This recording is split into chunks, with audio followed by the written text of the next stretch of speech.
Paglangkaw kan presyo kan raw ingredients sa paggibo nin tinapay. Minamate na kan mga may sadiri nin panaderya. Piguhurot na 4 pesos na aumento sa presyo kan pandesal, magiging dakulang katabangan subuot para sa mga negosyante. Yan ang tinutukan live ni Jessica Kalinog. Jessica?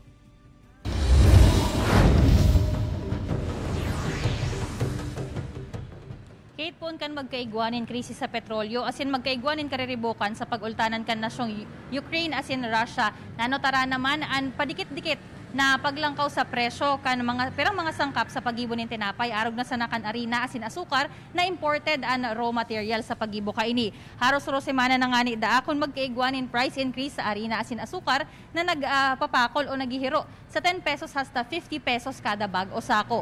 Kaya talagang apektado na ang cost of production sa paggibo nin tinapay.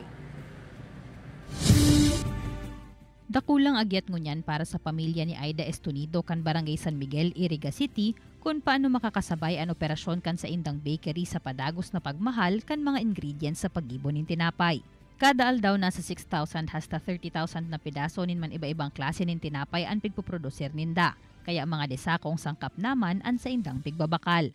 Alagad sa presente, ang dating nasa 650 hasta 700 pesos sa nakada bag o itong 25 kilos na arina, nag-aabot na ngunyan sa 950 hasta 1,020 pesos depende sa klase.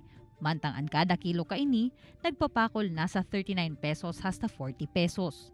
Naghihiro man sa 62 pesos hasta 93 pesos ang kada kilo ngunyan kan asukar depende sa klase.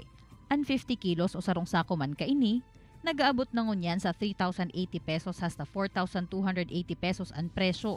Kaya talagang apektado na ang cost of production. Magimuang kipagi ang government natin, mas makakatabang sa tao. So, ang ginigimo mi, tanghaling magsara, yan na lang, we have to be resourceful. Imbes na lang kawan ang presyo, pigsalita na sana ninda Aida ang sukol kan mga ados na tinapay, arog na sana kan pinagong, panligaspi, asin Spanish bread na iyong hanap kan masa. Kung lang kawan kaya ninda ang presyo kaini, urog pang mababaan kita ninda, tasyertong mayo ng mabakal. Ang intention ni inputting up business is to generate employment in the locality, katabang sa tao. Instead of reducing our production, ni-increase ng pa. Sigun ki Aida, kung madagos man ang pigahagad na aumentong 4 pesos sa presyo kan pandesal, syertong pwede naman maglangkaw ang presyo kan iba pang klase ng tinapay. Makakatabang subuot ini para mapalangkaw paan sa indang sales. Sa ibong nalado, sigun ki DTI Camarines Sur Provincial Director J. Percival Ablan, ang nasa irarom ngunyan kan deliberasyon para sa aumento sa presyo kan pandesal, nakasentro sana sa mga pigpapabakal sa laog kan mga supermarket. Iyo ini sa mga nakapatos na asin produkto kan partikular na mga brand ning tinapay. So in case maging favorable yan, ma-approve ang DTI and then may mapaluwas yan ng policy na gurano lang ang allowed na pagtataas. Pero so far, mayo pa man any notification coming from our head office kung talaga man hanggang mapataas or dai, yan ang garo piguhurot lang. Pagabot sa price monitoring, Kate, igwaman nin mobile application ang Department of Trade and Industry na i-presyo kung saan pwedeng ma-access digdi ang mga suggested retail price as in prevailing price kan mga basic commodities kabali naman ang mga tinapay na pigpababakal o pigbebenta sa mga grocery o supermarket. Kaya pwede naman na ma-access kan mga konsumidor ang mga pagbabago sa presyo kan mga barakalon anytime, anywhere. Balik sa imo, Kate. Jessica, ano arin ba posibleng magpuon ining price increase sa mga tinapay?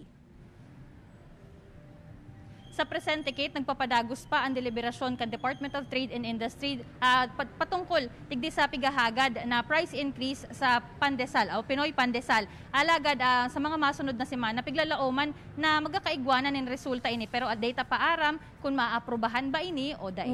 Kate? Ano ba ang proseso na ginigibukan DTI tanganing madeterminaran ninda o masabi na ninda na kinakaipuhan talagang magkaigwaning price increase sa mga tinapay?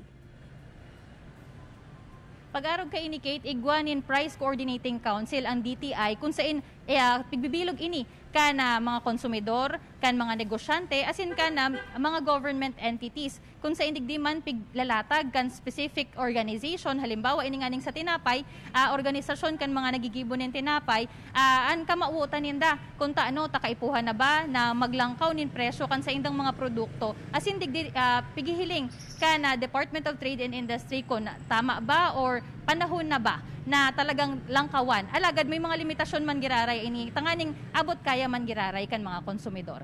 Kate? Jessica, nabanggit mo nga ni isa sa imong report na sentro kan price increase na ini itong mga nababakal na tinapay sa supermarkets o mga mall. Alagad paano man ining mga bakeries kabali din ba sinda? Sigun sa DTI, Kate, ang mga nakasentro lang talaga ining 4 pesos na price increase sa Pinoy Pandesal naman sa mga may brand na tinapay o itong mga tigbebenta ng nakapatos sa mga supermarket. Itong mga bakeries kaya under na sinda ka na mga local din na price coordinating council. Halimbawa ka duman sa lugar ninda, igwaman ni na Price Coordinating Council and LGU na pigbibilog kan man iba-ibang ahensya kan gobyerno man na nagmonitor kan mga presyo kan mga barakalon. Alaga digdi sa Camarines Sur mayo panin arog kaining organisasyon o lalo na itong mga organisasyon halimbawa kan mga paragibonin tinapay na po pwedeng sinda ang mag-propose kaining increase sa saindang mga produkto. Yung ani iniyan pigwo-workout man kana mga paragibonin tinapay, mga panaderya, duman lalo na sa Rinconada area na magkaigwa din sinda nin organisasyon at makakatabang din kaya ini tanganing pantay-pantay man an sa indang magin presyo as hindi man gayo malugi an sa indang mga negosyo dahil parareho lang na mga benepisyo na nakukuha ninda sa indang mga negosyo. Kate? Alright, Jos Mabalas, Jessica.